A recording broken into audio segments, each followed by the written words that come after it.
오늘날 터키 지도를 보시면 이스탄불을 중심으로 그 동쪽은 아시아 대륙에 속하고 서쪽은 유럽 대륙에 속하는 것을 우리가 알 수 있습니다.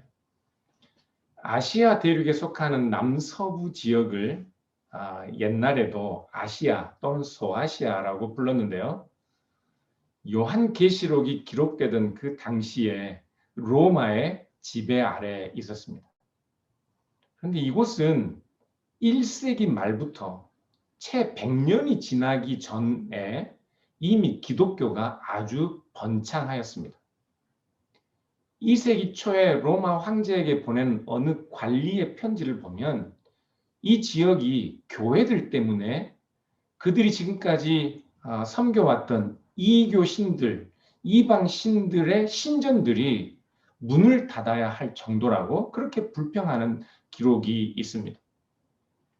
오늘 본문 4절을 보시면요. 이 요한계시록은 바로 그 지역에 있었던 아시아의 7 교회들에게 보낸 편지입니다. 요한계시록에서 언급하고 있는 아시아의 7 교회들은 2000년 전에 AD 100년경에 그 지역에 실제 하던 그런 교회들입니다. 2장과 3장을 보시면 에베소, 서머나, 버가모, 두아디라, 사데, 빌라델비아, 라오디게아 이 교회의 이름들이 순서대로 나오는데요. 이 이름들은 그냥 막무가내로 나오는 것이 아닙니다. 이 이름들은 요한계시록, 요한이 쓴 이 편지가 전달되는 그 지리적 순서들을 언급하고 있는 것이죠. 요한은 지금 반모라는 섬에 유배 중입니다. 그 반모라는 섬과 가장 가까운 소아시아 지역의 도시가 에베소입니다. 그래서 2장 1절부터 보시면 지금 요한이 언급하고 있는 교회의 이름 중에 가장 먼저 에베소 교회가 등장하죠. 요한이 직접 편지 한 통, 이 요한계시록을 하나의 편지로 써서 가장 가까운 그리고 그 아시아 지역에서 가장 중요한 도시였던 에베소의 교회에 보내면 그 교회에 있던 성도들이 요한이 보낸 이 편지를 카피하여 에베소 주변의 여러 교회들과 그리고 그 윗지역에 있는 서머나 교회로 보내고 서머나 교회는 또 그 받은 편지를 카피하여 서머나 지역 그 주변의 교회들과 그리고 그 위쪽에 있는 두아디라 교회로 보냅니다. 그렇게 7 교회까지 라오디게아 교회까지 편지가 전해지는 동안 그 주변의 다른 많은 교회들도 이 편지를 받아보게 되었죠. 그래서 1장 3절에 이 요한계시록을 기록한 사도 요한은 이 예언의 말씀을 읽는 자와 듣는 자와 그 가운데 기록한 것을 지키는 자가 복이 있다. 모든 성도들에게 그 편지를 받아들은 소아시아 지역의 모든 교회들 뿐만 아니라 오늘 우리들에게도 그 말씀을 하실 수 있었던 것입니다. 그러니 이 요한계시록을 이 편지가 기록된 후에 2000년이나 지난 지금 컴퓨터 바코드나 베리칩, 3차 세계대전, 유럽연합, 유럽연합도 영국이 이제는 완전히 탈퇴해버렸는데요.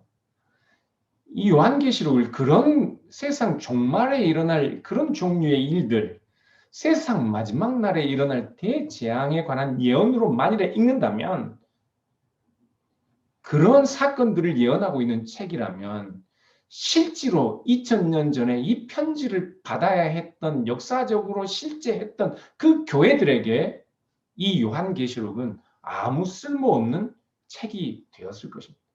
그들은 전혀 알아먹을 수 없는 이야기가 기록되어 있기 때문에 그렇죠. 여러분, 요한계시록은 편지입니다. 소아시아 7 교회 실제적으로 그 당시에 존재하고 있는 교회들에게 요한이 보낸 편지입니다.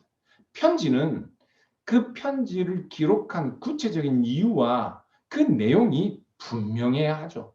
그러니까 요한계시록을 무슨 미래 일을 점치는 그런 책으로 보면 안 되는 것이라고요. 노스트라다무스나 무슨 마야 문명의 그 달력 이런 것들과는 아무런 상관이 없는 거예요. 별의 움직임, 점성술 이런 것들로 세상 종말을 점치는 그런 종류의 이야기들과 요한계시록은 아무런 상관이 없는 책입니다. 요한계시록을 그런 종류의 책으로 읽으면 결코 안 되는 거예요. 이 요한계시록 소아시아의 7교회에 보내진 이 편지는 그 당시에 심각한 박해, 그리고 그 박해 때문에 여러 가지 유혹을 받고 있는 그 교회들에게, 실제적인 그 당시의 교회들에게 그들이 가진 믿음과 그들이 붙들고 있는 소망에 더욱 견고하게 매여 흔들리지 않도록 위로하는 하나님의 말씀이었던 것입니다. 오늘 본문 4절부터 5절 상반절까지 함께 읽어보겠습니다. 같이 읽겠습니다. 요한은 아시아에 있는 7교회에 편지하노니 이제도 계시고 전에도 계셨고 장차 오실 이와 그의 보좌 앞에 있는 7영과 또 충성된 증인으로 죽은 자들 가운데서 먼저 나시고 땅의 임금들의 머리가 되신 예수 그리스도로 말미암아 은혜와 평강이 너희에게 있기를 원하노라. 요한은 자신의 편지를 받을 교회들에게 먼저 은혜와 평강을 기원하고 있습니다. 은혜와 평강을 기원하는 것은 그 당시에 편지를 쓸 때 일반적으로 그렇게 붙이는 인사말입니다. 그래서 요한뿐만 아니라 바울을 비롯한 다른 사도들도 교회들에게 편지를 쓸 때는 언제나 은혜와 평강을 기원하였습니다. 그런데 지금 이 편지를 받는 아시아의 7교회뿐만 아니라 그 당시의 모든 교회들, 그 교회들은 고난과 핍박 가운데 있었습니다. 고난과 핍박 가운데 있던 실제적인 교회들에게 은혜와 평강을 기원하는 것은 단순히 일반적인 인사말, 훨씬 그것보다 더 큰 의미를 가지고 있었습니다. 사도들이 은혜와 평강을 기원하는 이 인사말은 고통과 핍박과 심각한 유혹 가운데 있는 성도들에게 실제로 하나님으로부터 오는, 실제적으로 임하는 은혜와 평강에 대한 기원이었습니다. 그냥 일반적인 인사말이 아니었어요. 사도들이 은혜라는 말로 인사를 전할 때는 그 은혜라는 말은 성도들이 이 세상의 무거운 짐들과 유혹들, 그것들이 아니라 그리스도로부터 오는 긍휼과 사랑을 통하여 얻는 참된 기쁨과 감사에 관한 것이었습니다. 왜냐하면 이 은혜라는 말이 헬라 단어로 카리스인데요. 우리나라 말로 은혜라는 이 말은 다양한 의미를 가지고 있었습니다. 은혜라는 말은 기쁨, 선한 의지, 사랑, 호의, 긍휼, 자비, 감사 이런 다양한 의미를 가지고 있었어요. 그래서 지금 고난과 핍박 가운데 있는 교회들이 그들이 당하고 있는 심각한 박해에도 불구하고 그들이 기쁨과 선한 의지와 사랑과 호의와 긍휼과 자비와 감사를 잃지 않도록 그렇게 기원하는 인사말이라. 평강이라는 단어도 우리 주변의 모든 일들이 순간적으로 형통하고 잘 돼서 얻게 되는 그런 평강, 평화를 먼저 의미하는 말은 아니었습니다. 평강이라는 말도 지금 여전한 고통 가운데서도 전혀 흔들리지 않는 그리스도와 하나님을 향한 성도들의 충성심과 관련된 것이었습니다. 평화는 그런 그리스도와 하나님을 향한 충성심으로부터 오는 평강을 의미하는 것이었다. 지금 이교도들과 이단들의 박해와 그로 인한 여러 가지 타협의 유혹을 받는 교회와 성도들이 그들의 믿음을 견고하게 지키기 위해 그들에게 필요했던 것이 무엇인가? 그것이 바로 은혜와 평강이었던 것입니다. 지금 사도 요한은 그 교회들이 하나님으로부터 오는 이 은혜와 평강을 얻어 그 심각한 박해 가운데서도 그들의 믿음이 흔들리지 않기를 바라고 있는 것이죠. 그것이 이 요한계시록이라는 편지 전체를 기록한 목적입니다. 그것을 알아야 요한계시록을 오해하지 않을 수 있어요. 오늘 본문을 보시면 요한은 은혜와 평강이 어디로부터 오는지 은혜와 평강의 기원을 세 가지로 그렇게 말씀하고 있습니다. 첫 번째, 우리가 이미 읽었는데요. 4절 하반부에 보시면 은혜와 평강은 이제도 계시고 전에도 계셨고 장차 오실 하나님으로부터 옵니다. 이 장차 오실이라는 이 말씀 때문에 성경을 읽는 사람들은 곧장 재림을 떠올리고 그래서 지금 이 말씀이 그리스도 예수를 의미하는 것처럼 그렇게 생각하는데 이제도 계시다는 이 말은 헬라어 성경으로 보면 출애굽기 3장 14절에 하나님께서 자기 자신을 나는 스스로 있는 자다 말씀하셨을 때 그 히브리어를 헬라어로 번역한 단어입니다. 그러니까 이제도 계시다는 그 말씀은 출애굽기 3장 14절에 자기 스스로를 스스로 있는 자다 말씀하셨던 그 하나님을 가리키고 있는 것이라. 그런데 이 하나님을 설명하면서 사도 요한은 하나님을 과거와 현재와 미래를 초월하여 모든 우주적 역사의 주관자로 그렇게 묘사하고 있습니다.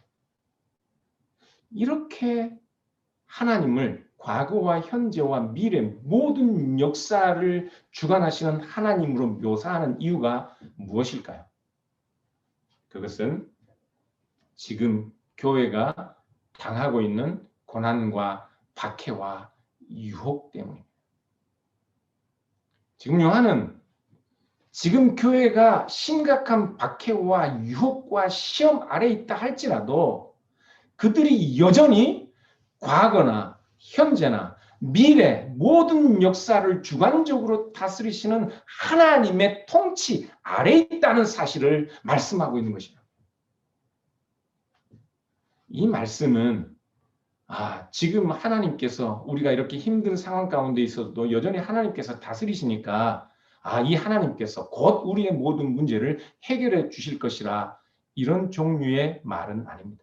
물론 하나님은 우리가 이 힘들고 어려운 상황 가운데서 망하지 않도록 우리에게 형통한 길을 여실 것입니다. 그럼에도 불구하고 하나님이 과거와 현재와 미래의 하나님이기 때문에 지금 교회가 심각한 곤란함과 박해 아래 있을지라도 세상이 그 모든 화려한 것들로 우리를 유혹한다 할지라도 우리는 지금 현재만 보는 것이 아니라 과거와 현재, 미래를 모두 보아야 한다는 말씀을 하고 있는 것입니다.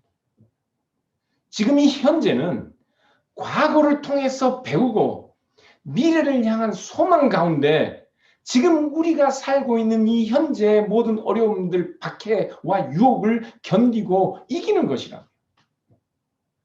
아무리 심각한 분명한 고난 가운데 있을지라도 아무리 집요한 유혹 가운데 있을지라도 교회는 지금 이곳을 여전히 주권적으로 다스리고 계시는 그 하나님을 보며 견디는 것입니다.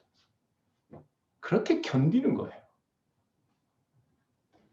두 번째, 은혜와 평강은 4절 마지막 절에 보는 것처럼 하나님의 보좌 앞에 있는 7 영으로부터 나옵니다. 이 7 영에 대해서 많은 학자들이 의견들이 분분한데요.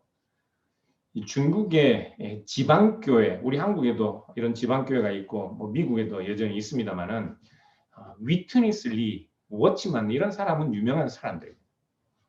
이런 사람들은 이 일곱 영을 지금 이 어둠과 타락 때문에 하나님께서 그 영을 7배로 강화해서 일하신다. 그것을 말씀하기 때문에 우리도 그냥 성령이 아니라 7배로 강화된 성령으로 충만하기 위해 영을 훈련해야 한다. 그런 주장을 합니다.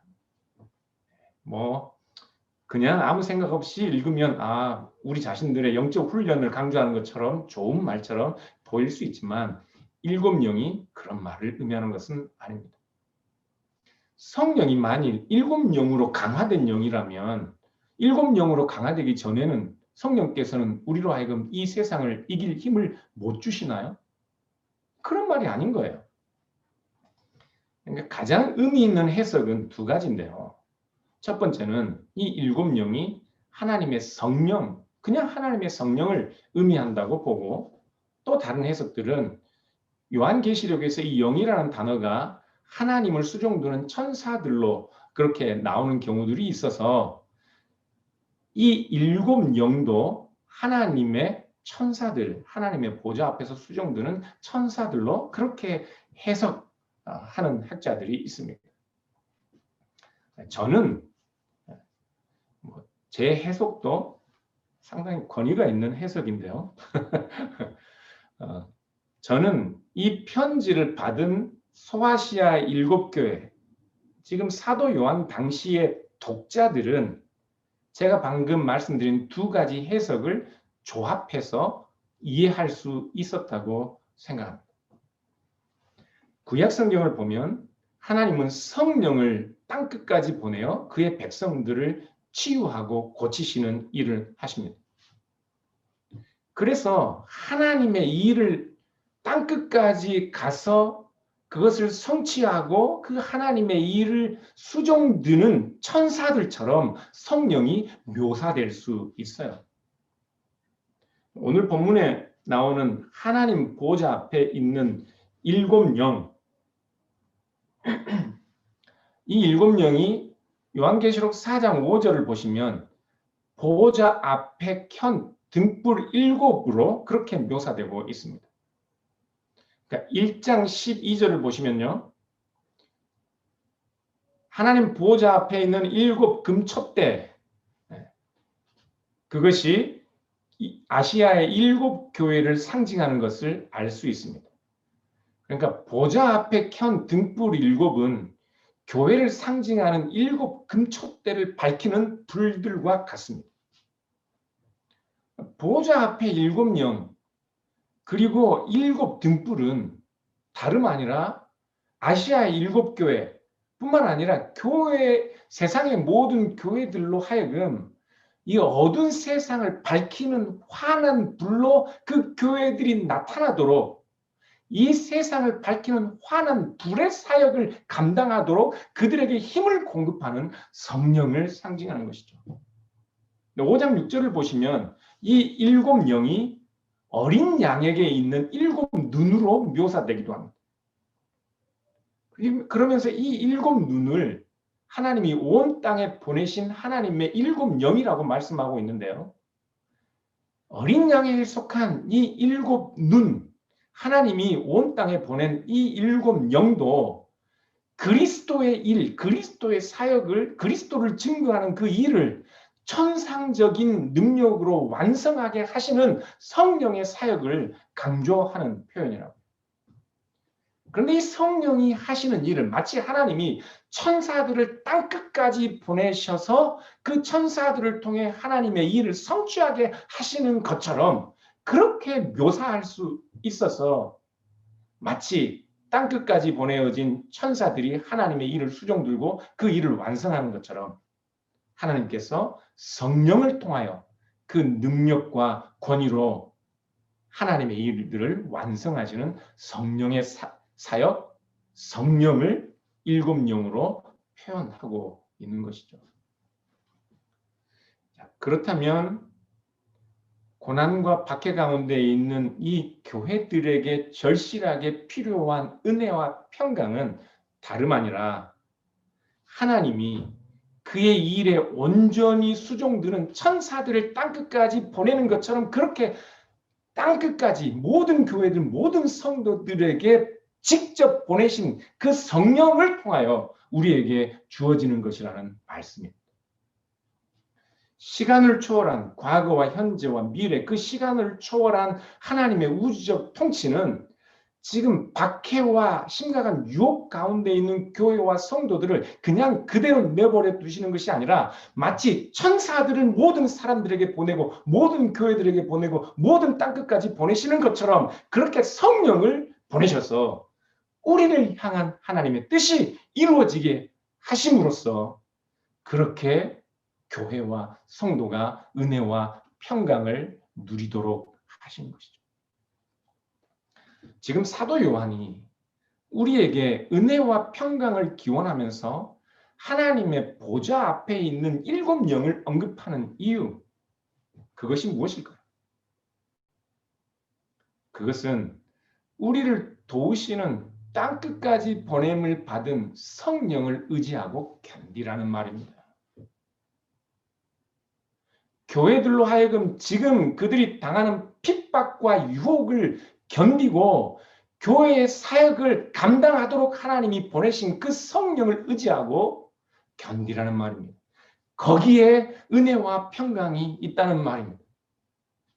성령을 의지하고 참고 견디고 기다리는 것, 거기에 참된 기쁨과 감사와 평강이 있는 것입니다.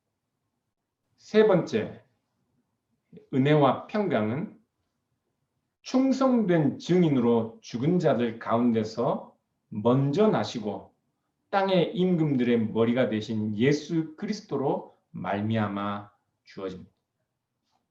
충성된 증인으로 죽은 자들 가운데서 먼저 나신 그는 다름 아니라 우리 주 예수 그리스도를 가리키고 있죠. 그러니까 지금 사도 요한은 성도들의 필요한, 절실히 필요한 이 은혜의 출처, 평강의 출처가 다름 아니라 아버지와 성령과 아들, 삼위일체 하나님이라고 말씀하고 있습니다. 그런데 예수 그리스도에 관한 이 묘사를 보면 이 예수 그리스도를 충성된 증인이란 말씀하고 있죠. 요한계시록에서 증인이라는 말은 항상 믿음과 진리를 지키기 위해 목숨을 잃게 되는 죽는 자들을 가리키는 용어입니다. 우리 주님께서 충성된 증인이라는 이 말씀은 예수 그리스도께서 그분의 죽음으로 진리를 증거하셨다는 말씀이라고. 그리고 자신이 그 죽음에서 부활하셔서 또한 동시에 믿음과 진리를 위해 죽은 증인들, 믿음과 진리를 지키기 위해 죽은 모든 사람들의 죽음이 헛되지 않은 죽음이라는 산 증인이 되셨다는 말씀을 하고 있는 것입니다. 십자가에 못 박혀 죽으신 예수 그리스도가 우리의 믿음의 증인입니다. 우리가 충성된 증인으로 믿음과 진리를 지키기 위해 지금 당하는 박해와 고난과 환난, 오늘날 이 심각한 코로나 팬데믹 가운데서도 우리가 믿음을 포기하지 않고 함께 정해진 시간을 지키며 성도의 삶을 유지하고 함께 모이는 이 모든 노력들, 하물며 그것이 죽음일지라도 그것이 무익하지 않은 것에 대한 산 증인이 바로 예수 그리스도라 말씀하는 것이라고. 그러니까 성도들이 이 그리스도 예수 십자가에 죽으신 하나님 삼위일체 성부 하나님의 아들이신 아버지와 아들과 성령이 영원토록 하나이신 하나님 자신이신 예수 그리스도 십자가에 죽으신 그 하나님에 대한 믿음이 있다면 하나님도 십자가에 죽으심으로 진리와 믿음을 증거하는 참된 증인으로 나타나셨다면 지금 교회가 당하는 이 박해와 고난과 유혹 가운데서도 우리는 당연히 믿음을 지키며 소망 가운데 변함없이 은혜와 평강을 누릴 수 있게 되는 것이죠. 성도들이 예수 그리스도의 이름 때문에 미움을 받고 버림을 당하고 죽음에 넘겨지는 그런 상황이었습니다. 그러나 오히려 그리스도께서 당하신 박해와 고난과 십자가의 죽음이 하나님의 뜻을 이룸으로써 그의 충성된 증인됨을 드러낸 것처럼 이 박해와 죽음 가운데서도 세상의 온갖 유혹 가운데서도 그들이 믿음과 진리를 지키는 것이 그들이 하나님을 향한 충성됨의 증거가 되는 것이죠. 우리는 하나님의 은혜를 이야기하면서 마치 값없이 우리에게 주는 그 은혜를 무한 누릴 수 있는 것이라 생각하면서도 예수 그리스도 하나님이신 그분이 십자가의 죽으심이 우리에게 어떤 충성을 요구하고 있는지 그 믿음과 진실함으로 이 힘들고 어려운 시간들을 어떻게 성도로서 살도록 요구하고 있는지 세상의 온갖 유혹들 가운데서도 하나님을 향한 충성됨을 어떻게 지켜야 하는지에 대한 이야기로 우리는 그 은혜를 이해해오지 못했습니다. 그러나 심각한 박해 가운데 있는 은혜와 평강은 그 박해와 십자가의 죽음을 통해 참된 증인으로 나타나신 예수 그리스도를 통해서 오는 것이라고요. 그 그리스도를 믿고 섬기는 자들이야말로 십자가에 죽으신 하나님이 십자가에 죽으심으로 믿음과 진리의 참된 증인이 되신 그 그리스도의 십자가를 믿는 자들이야말로 어떤 고난이, 어떤 역경이, 어떤 유혹이 감히 그들을 정복할 수 있겠냐. 십자가에 죽으신 하나님을 믿는 그들의 은혜와 평강을 어떤 세상의 유혹이, 어떤 세상의 불행이, 어떤 세상의 핍박이 그들을 이겨낼 수 있겠습니까? 요한은 십자가에 죽으신 이 예수 그리스도를 설명하면서 이 그리스도가 땅의 임금들의 머리라고 그렇게 말씀하고 있습니다. 땅의 임금들의 머리라는 말은 당시에 로마의 황제 가이사에게만 적용되던 말입니다. 실제로 그 당시에 우리에게 실질적인 부와 평화와 구원을 가져다 줄 수 있는 힘을 가진 최고의 신적 존재는 다름 아니라 로마의 황제 가이사였습니다. 그가 손을 내리면 사람은 죽고 그가 손을 올리면 사람들은 구원을 받게 되는 그런 사람들의 모든 생명 여탈권을 쥔 최고의 권위자, 땅의 모든 황제들의 머리, 로마의 가이사였죠. 그러나 성경은 로마의 가이사가 아니라 십자가에 죽으신 우리 주 예수 그리스도가 모든 땅의 임금들의 머리라고 말씀하고 있습니다. 충성된 증인이신 그리스도가 땅의 임금이라는 이 말씀, 땅의 임금들의 머리라는 이 말씀은 우리 주님께서 다스리시는 권위, 우리 주님께서 다스리시는 능력은 가이사의 힘과 가이사의 손에 들린 권력 같은 것이 아니라 우리 주님께서 지신 십자가라는 사실을 상기시키고 있는 것입니다. 이 말은 우리가 누리는 은혜와 평강은 십자가를 통해서만 온다는 말씀과도 같습니다.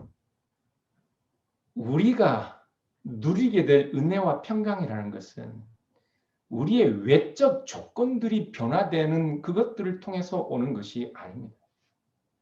시간과 공간을 초월하고 과거와 현재와 미래, 전 우주적 역사를 다스리시는 하나님을 향하여 지금 우리에게 닥친 이 현실적인 고난만 보는 것이 아니라 과거를 통해서 배우고 미래에 대한 소망 가운데 믿음을 견고히 잡고 우리의 삶에 직접 오셔서 우리를 고치시는 성령을 의지하고 십자가의 죽으심으로 자기를 참된 증인으로 드러내신 예수 그리스도를 의지하고 이 박해와 환난과 어려움들을 견디는 그 믿음, 그 소망 안에 은혜와 평강이 있는 것이라고요.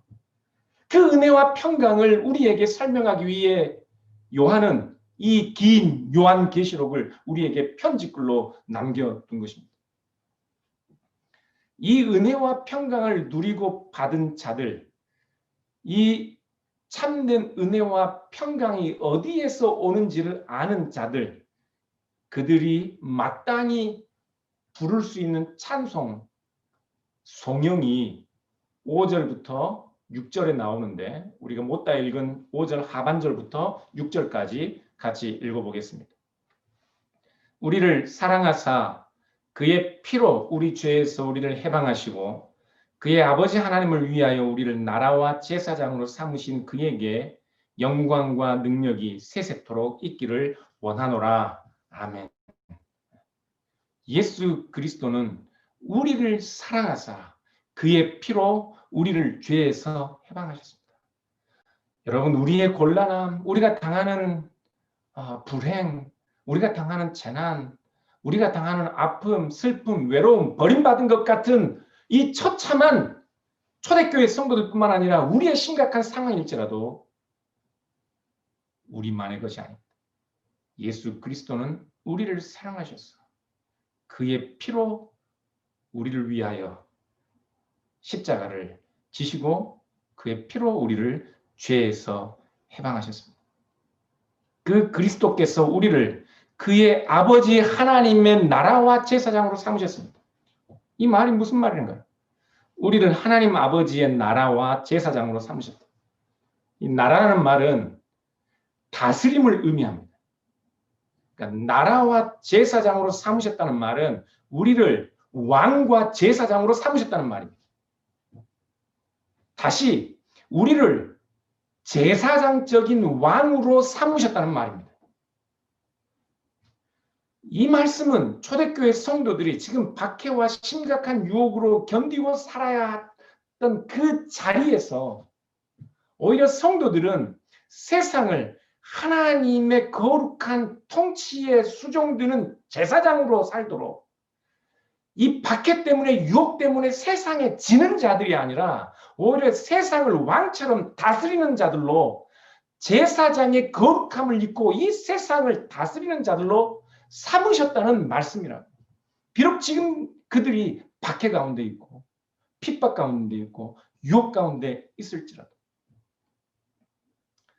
제사장이라는 직분은 이 세상 자체가 하나님을 향한 예배가 되고 찬양이 되도록 하는 직무입니다. 우리를 하나님 나라의 제사장으로 삼으셨다는 말은 우리가 어떤 삶의 자리에 있든지 그 외적 조건이 어떻든지 우리가 살아가고 있는 지금 이 현실을 하나님께 드리는 아름다운 예배가 되도록 만드는 직분으로 부름을 받았다는 말입니다. 그러니 그 직분을 감당하기 위해 우리는 이 세상을 다스리는 자들이 되는 것이죠. 그런데 그 세상을 다스리는 원리가 무엇입니까? 그리스도의 십자가를 통해서 그리스도께서 우리를 다스림을 알지 못하면 우리 역시나 교회가 이 세상에 제사장적 왕으로 군림하는 그 일을 다스리는 그 일을 가이사의 힘과 권력과 부로 감당할 것으로 착각할 것입니다. 그렇다면 지금 우리의 현실이 심각하고 박해 가운데 있고 빈궁하고 그 처지가 심히 어려우면 어떻게 세상을 제사장들로서 다스리는 일, 그 직무를 감당할 수 있겠습니까? 우리가 이 세상을 왕으로서 다스리는 그 일, 하나님께서 아담과 하와를 지으시고 이 세상을 그들의 손에 맡기시고 그들에게 다스리라는 명령하셨던 것은 그런 가이사의 손에 들린 검과 부와 권력의 힘이 아니라 우리가 하나님을 수종드는 그런 제사장들로서 하나님의 통치를 이 땅에 가져오는 그 원리로 이 세상을 다스리라는 말씀이었던 것입니다. 그렇기 때문에 지금 우리가 살아가고 있는 삶의 여건들, 그것들이 우리의 일을 방해할 수 없습니다. 힘과 권력과 우리가 가진 재물과 우리의 세상적인 신분으로 하나님 나라의 왕 노릇하는 것 아닙니다. 이전에도 계시고 지금도 계시고 장차 오시는 하나님, 모든 것들 위에 계신 하나님, 고난과 죽음이라도 마치 그곳에 하나님이 천사들을 보내시는 것처럼 그곳에 성령들을 보내셔서 우리에게 힘을 주시고 은혜와 평강 가운데서 하나님을 수종드는 그 일을 완성하게 하시는 성령님, 십자가에 죽기까지 신실하게 하나님의 뜻에 충성되이 순종하셨던 그리스도의 예수, 땅의 임금들의 머리이신 그 그리스도께서 다름 아니라 십자가의 고난과 죽음을 통하여 참된 증인이 되셨기 때문에 이 성삼위 하나님으로부터 오시는 참된 은혜와 평강으로 우리는 이 세상을 거룩한 제사장으로 왕노릇 할 수 있는 것이라. 사랑하는 여러분, 초대교회 성도들은 세상의 어떤 유혹도, 세상의 어떤 협박도, 어떤 힘들도 그들 위에 왕노릇하지 못하였습니다. 지금 요한계시록은 지금 우리도 그렇게 살라고, 그렇게 이기라고, 그렇게 견디라고, 그런 은혜와 평강 가운데 살라고 말씀하고 있는 거예요. 무슨 점성술처럼 그렇게 세상 마지막 날에 일어날 일 점치면서 살라는 말이 아니라고요. 우리의 어려움과 궁핍함과 두려움과 온갖 유혹을 견디고 마치 모든 전쟁에서 승리한 왕들처럼 그렇게 살아서 우리의 삶이 제사장들처럼 그리스도에게 영원한 영광과 능력을 돌리는 그 일에 수종들라 우리를 초대하고 있는 것. 그 일을 위해 은혜와 평강을 기원하고 있는 것입니다. 사랑하는 여러분, 그런 참된 증인들로 나타나시기를 주님의 이름으로 축원합니다. 그 일을 위해 성삼위 하나님으로부터 오시는 은혜와 평강이 여러분들과 함께 하기를 주님의 이름으로 축원합니다. 기도하겠습니다. 하나님